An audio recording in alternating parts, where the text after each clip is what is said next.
Hello, looks like we're live. Um, quick introduction. My name is Peter Tam. I'm here in Vancouver, British Columbia, in Canada. And so I thought I'd come onto the show and um, talk about myself a little bit and what some of my adventures in jazz. Um, And one of the topic that I might cover also is I'm still trying to determine the type of jazz that I do, um, because there are so many different subgenre of jazz, and because I haven't been playing seriously jazz for until just about 3 years ago. So it's still trying to define, um, uh, really trying to define the type of music and the direction of where I'm going.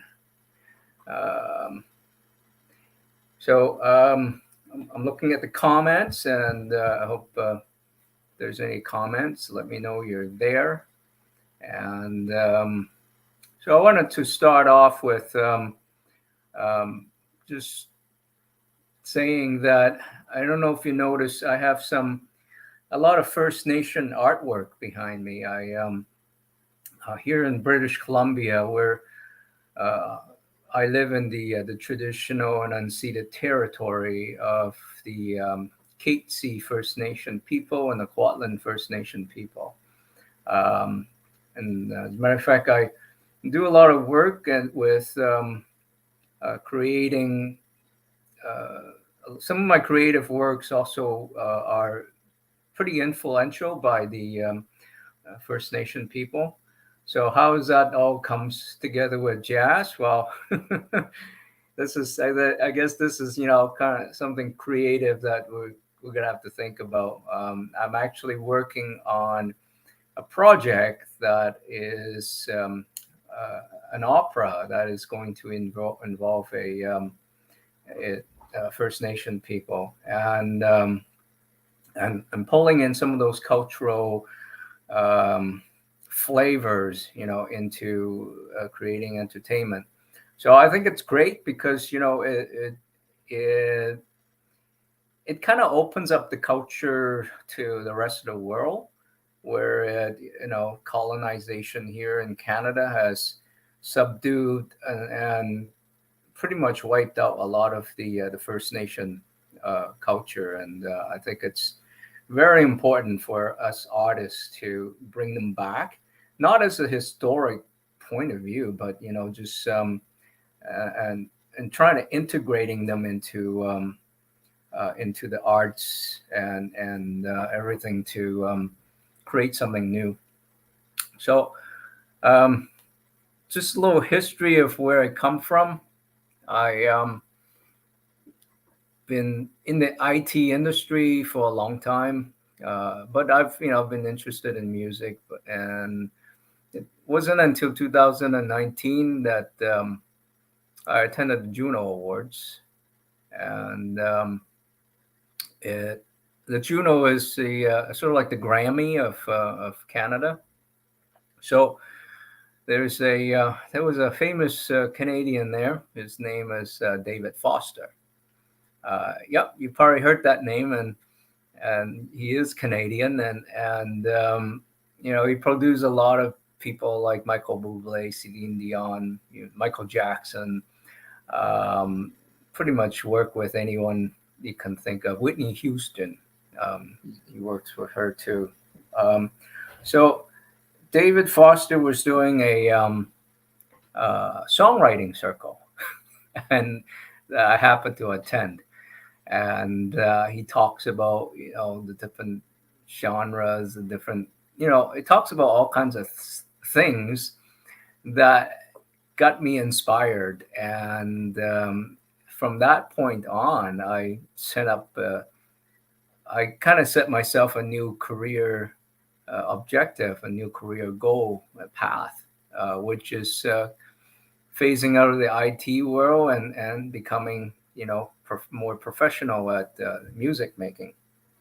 And then COVID-19 hits, and you see what happened is that the type of work that I used to be in is in the aviation industry. So when COVID-19 hits, everything's, pretty much took a nosedive, literally.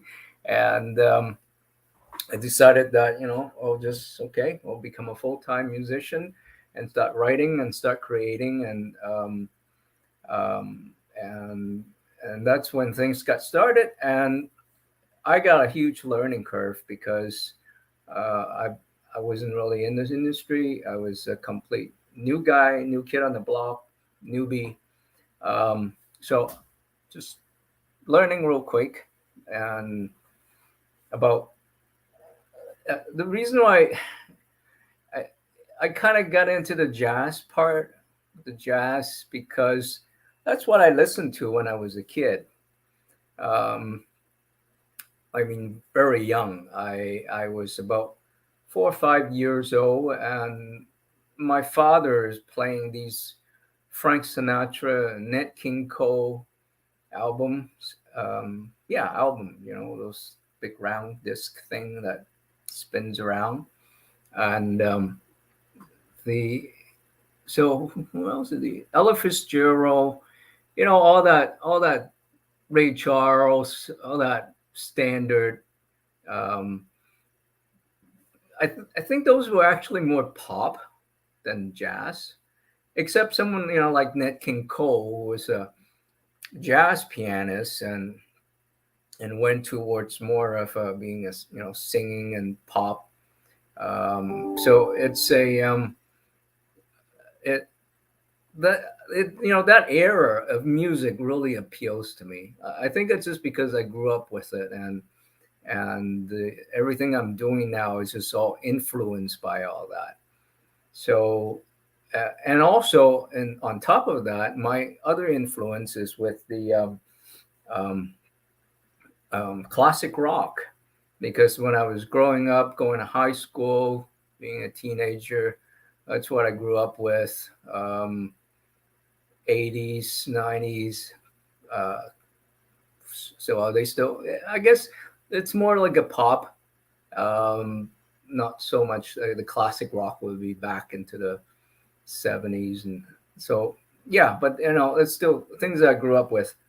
So it's it's an influence, and hopefully, I think what's happening now is the music I'm creating are it has some jazz connotations, some jazz tones, jazz um, riffs, and a lot of 13th and augmented plus five, the fifth, flat fifth, and sharp fifths type of chords, um, but I try not to go too much on them, and just tone it down a little bit to be a little bit more easy listening, so that most of my generations, people who are not really jazz connoisseurs, can appreciate. So I think that's what it is. I am, trying to make jazz more popular. And so the first song that I did was it's called "Thanks for the Rain." It's on Spotify. Yeah, I'll just type it on the comment maybe. Hmm, my typing thing is gone. Okay. Um, it's in 2019. I wrote the first song, and well, it wasn't the first song that I wrote, but it's the first song that I produced and published and put on the Spotify.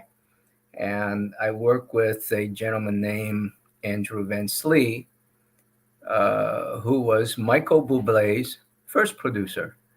So I sought him out because um, I think the music that I wanted to have it sounding like is like what Michael Bublé does. And again, going all the way back to the influence by David Foster and all that at the award show. Um, I worked with him and we produced a song called "Thanks for the Rain." Now, for those of you who are not familiar with the West Coast, we got a lot of rain here. This is it's a rainforest. I actually kind of like live in the rainforest. There's pros and cons. I mean, the weather is quite moist and mild, but it rains. Everything's wet all the time, and a lot of moss. Uh, but it's all green. So if you like green and everything growing, that's great. That's where I live. It's sort of like the in Star Wars, the Ewoks. They live in this big forest. So um, so I put up that song, "Thanks for the Rain," and it started, yeah, and I started. It did pretty well, and then we just keep producing more songs until recently. I decided to write an entire album. This is really just 2021, yeah, 20 last year. Decided to put out and take a whole collection of song and put it into an album. And um, now you can probably see it behind me is sort of like my own little studio space. I don't do the final production here. I use my own studio space for sort of like the test run, trying to get the concept out, write the music so the musicians can, have something to reference. And it's more of a conceptual development. Um, and sometimes, I, I work with um, the producer to also play some of the parts because I am a piano player. So I play the piano part and give us, and I give the recording of the piano um, to the sound engineer, and they try to put everything else together with click track of drums and bass and everything. So and I also try playing around with different instruments too, bringing in an accordion and a cello, trumpet, soprano, saxophone. So just kind of experimenting with a whole bunch of different things. So out of all that came this.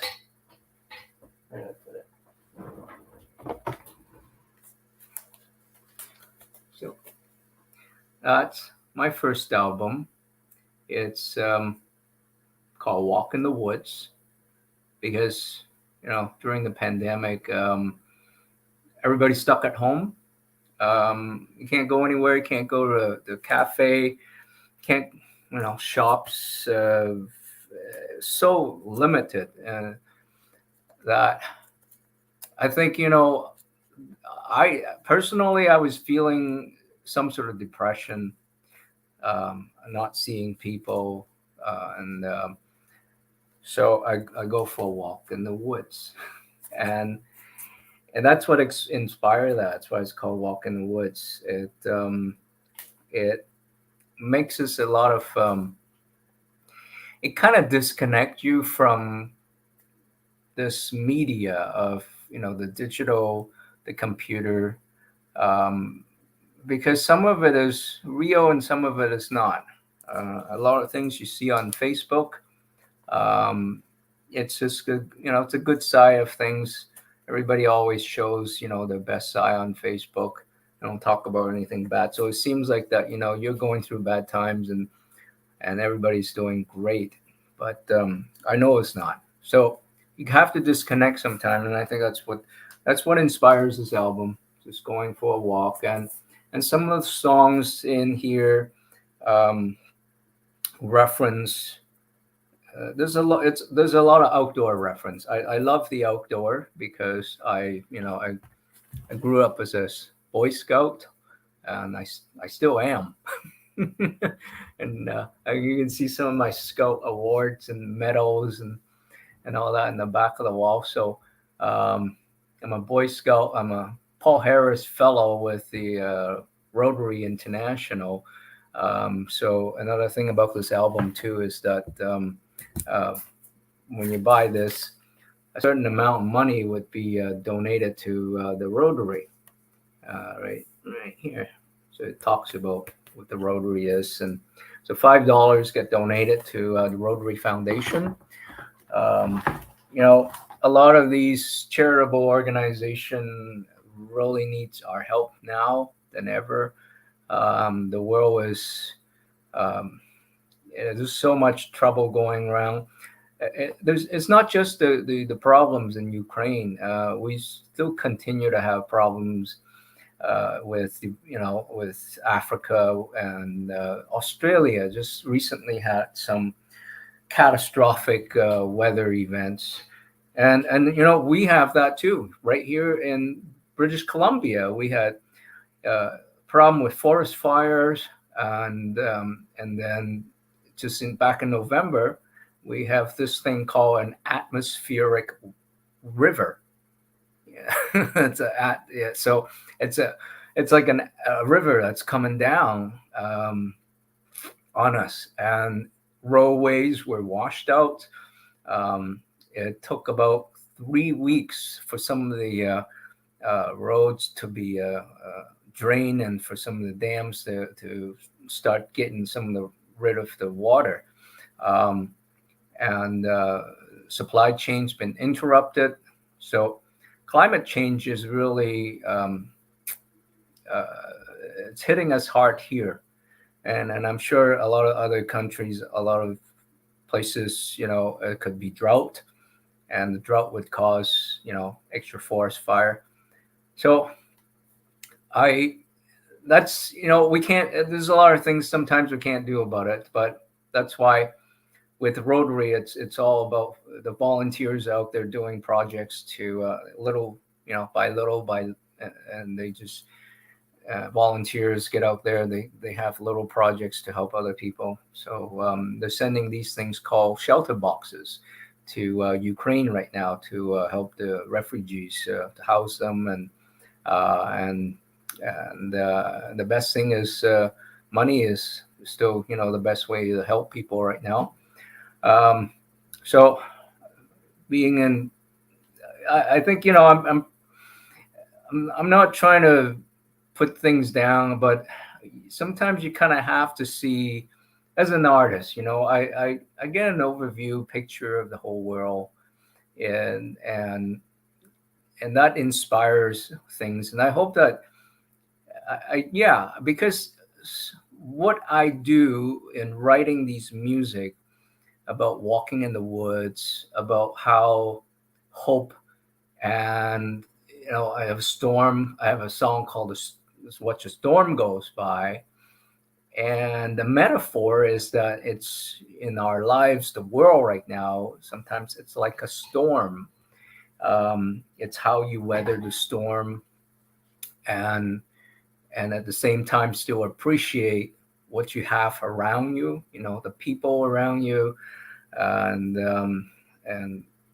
kind of putting yourself in perspective with the whole world, the universe, and that way, have a better understanding of where you are. So, and I think this world and the society as a whole kind of need to have some of those messages, because sometimes we forget, and all we do is complain. We complain about our governments. We complain about conspiracies, and there's so many things that are beyond our control, and we're demanding. We sometimes I think the human race is a little bit too demanding on things, and it doesn't help ourselves, because the demand sometimes you can't get. Just like you're just like the Rolling Stones song. You can't always get what you want, uh, and but you can always try to get what you need. And let's see, we just need to get back to some of those messages. And so I was hoping that by putting that on the songs, we can get those messages out there. I think that's a lot. Bob Dylan is big about that. He writes poems and he writes song. Another Canadian artist, Leonard Cohen, also, are a big poet that wrote things that I think that really puts a good meaning and perspective on life. So I hope that some of these music could come back, and more artists will write about things that are more that can help people instead of causing more misery. But anyway, that's just my style of writing, and my way of doing things. I've always want to volunteer for things and help out with the community and the rest of the world if I can. I think everybody wants to do that, and but just don't have a good means of doing it. So but little things help. That's why I take this is a couple of dollars and put it into the Rotary Foundation. So it's today, when you get into music, it's more than just making an album. I figure that I have so much to learn. I go on tours. I play whatever venues are available. Just get out there, get my name out there, and another reason I'm doing the show too. Just wanted to get my name out, and not really giving up on any opportunities. Is you just never know. So that's the way that I believe in doing things. Just doesn't matter what door you open, you just keep opening them. And plus, because I'm so new, I don't really have any preconception of what doors needs to be closed or open. And sometimes maybe I open a door I shouldn't have. So I have to, but I'm still learning about that. So within the last 3 years, I put out 2 singles and 7 songs on this latest album, and it's a vinyl. Why did I go with vinyl? Well, because a lot of the people that listen to like my kind of music have turntables. They run vinyl, and if you haven't experienced vinyl, it's wow, it's a wow experience. It's just when I first got the album, because I've been listening everything to on the digital format, like even here with really good speakers and headphones and all that.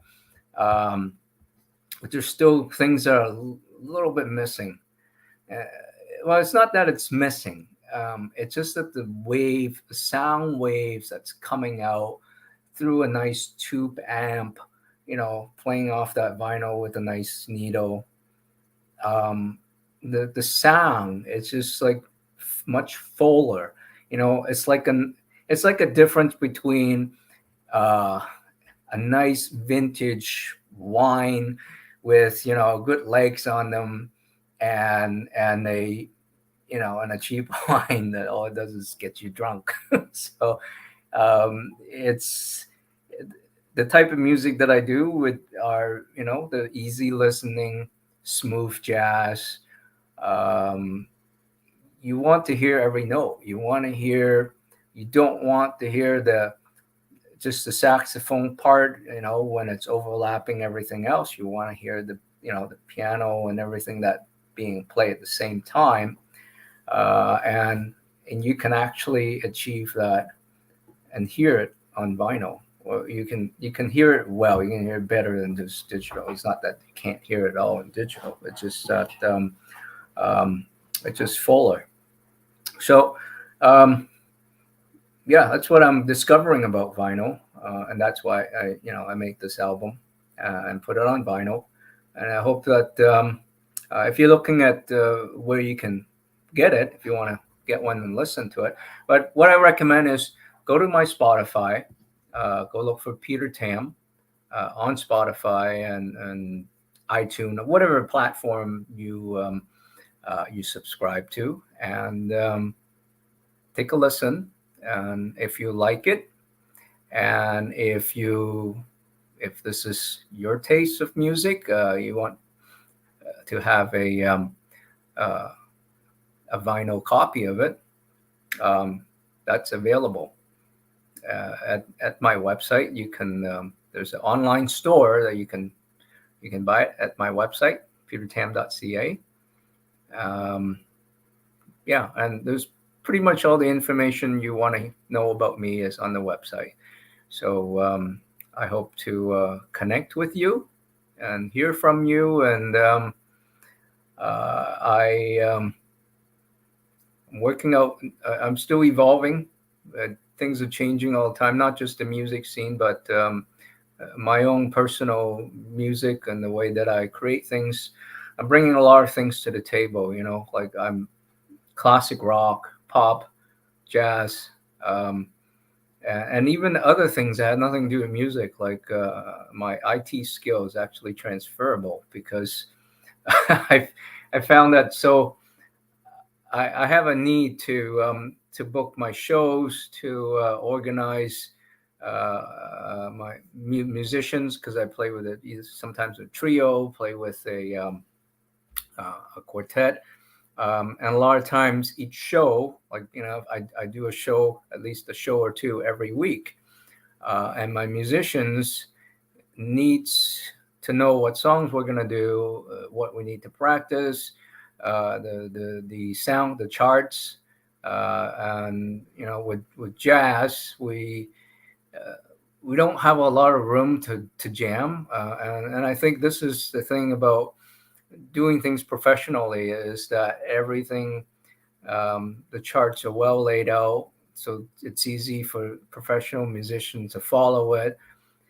See, that way we don't have to spend a whole lot of time practicing. We understand each other, where we come from, what to do with a song, and it makes it so streamlined that all I have to do is just press a button, and I can send any one of my musicians that I hire for the show um, a list of all the songs and all the charts, all the PDF files and HTML files.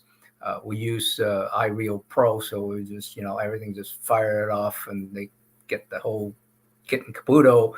If any songs that needs to be changed to a different key, because I'm the lead vocalist, and some songs obviously you have to change key. So all those are important things, for to have a well-run show.